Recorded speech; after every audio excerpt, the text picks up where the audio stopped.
I added a couple of things yesterday, and I want to show you a couple of things that not everyone might have noticed or recognized so far. And I'm just quickly recording this in Outlook to make a short video, so take your time.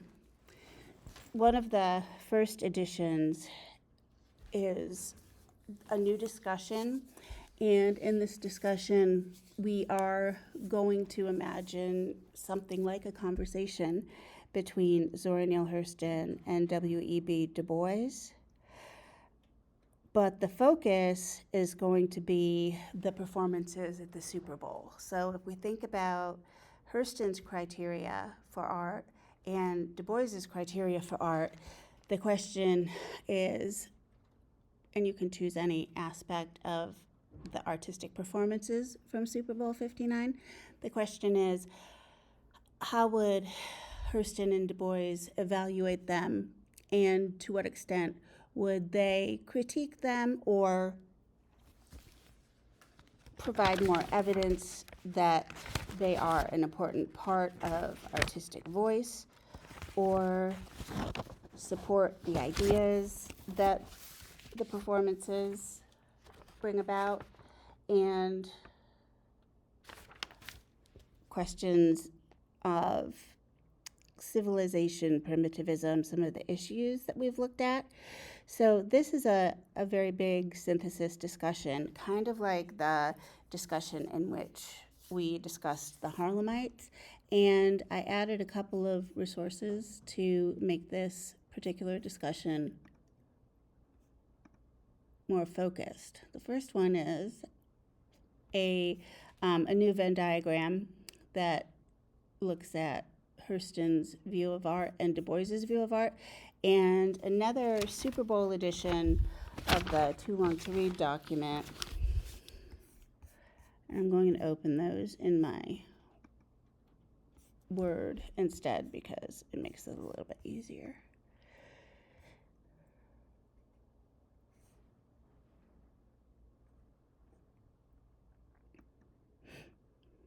So first of all, this Super Bowl edition of the Too Long to Read summarizes and goes over some of the important points in the W.E.B. Du Bois essay criteria for Negro art.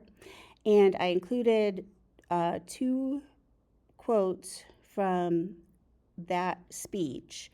The first one is, "We want to be full-fledged Americans," and going on to making the point that the African American perspective in art and representation is important because we who are dark can see America in a way that white Americans cannot. The difference in perspective is valuable. The second point that he makes is more of an esoteric, aesthetic, romantic, as in building an ideal world, not romance between lovers. But he says, "I am one who tells the truth and exposes evil and seeks with beauty and for beauty to set the world right." And this is a romanticist idea of using art and beauty to create an ideal world that people can aspire to and work toward. One of the interesting connectors with beauty, though, he says that truth, truth and beauty in art are inseparable, but that when you tell the truth, you might also expose evil as you seek beauty. And so I thought that concept, although it's very complex, offers a pretty straightforward approach to thinking about seeking truth, exposing evil, and creating beauty that would be a better world. That's, to a certain extent, the very philosophical conversation that we had on Tuesday. So here we just have some of his main goals from the speech/essay. He does go on to say that all art is propaganda and that Black art will illuminate the beauty of truth and freedom more powerfully than white art has done because of the difference in perspective, history, and heritage. And he says, though, of course, as soon as a Black artist accomplishes greatness, someone touches the race on the shoulder and says, oh, he just did that because he's American, not because he was black, or because he was a Negro, which was the common term back then. As we look more at Hurston, she's not that interested in the relationship between black and white Americans. We don't see very much of that in her work. And she focuses her anthropological attention on the diaspora, which is a term I've mentioned before, the effects of African people dispersing throughout the world. She disregards religious and sexual taboos by writing about Vodun and Haitian culture, or about women's sexuality.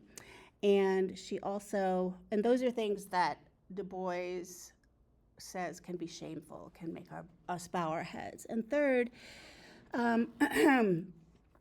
she wants to unbind her work from the customs and religious influence that Du Bois alludes to in paragraph 34 of Criteria, right here.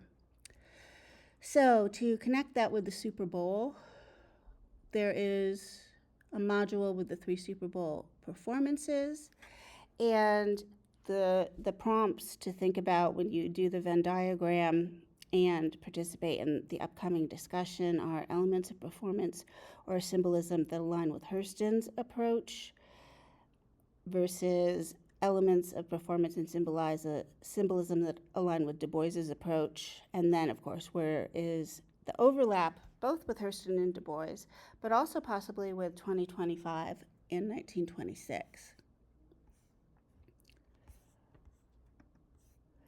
And we'll continue to think about those comparisons and differences. Now, I didn't finish filling this out, but I wanted to also add in the syllabus section a list of the discussions that we have available so far.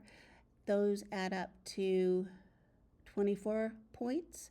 So 24 points is 1/4 of the points that you need approximately to get an A in the class. And then we also have our first exam that is also available. And a few of the quizzes do count toward your point total in small ways. The second exam that I listed here, I haven't yet posted. And what I need to do is I fill out this entire sheet is color code or explain which things we'll be doing in the future and which things we've already done.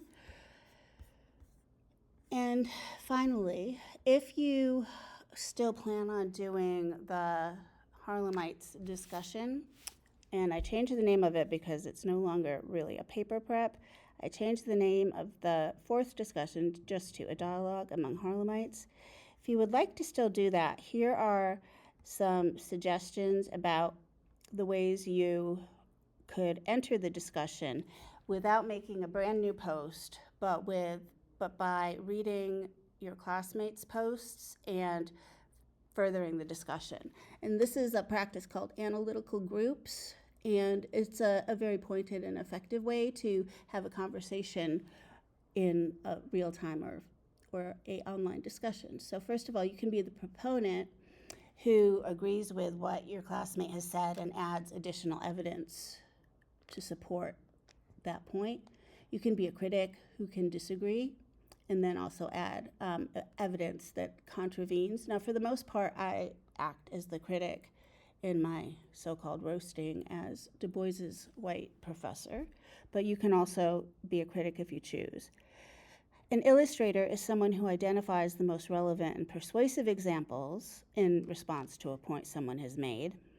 The skeptic is a role that I have played somewhat as well, with challenging questions. And then if you would like to, if you would just like to summarize what you see in a really full discussion, you can summarize it and recap the key points. And I will add these possible roles into that discussion. About half of the class has already engaged in the Dialogue Among Harlemites discussion. So when you continue with that discussion, I'd like you to choose a role to focus your response and read what one of your classmates or what your partner has said about that particular character.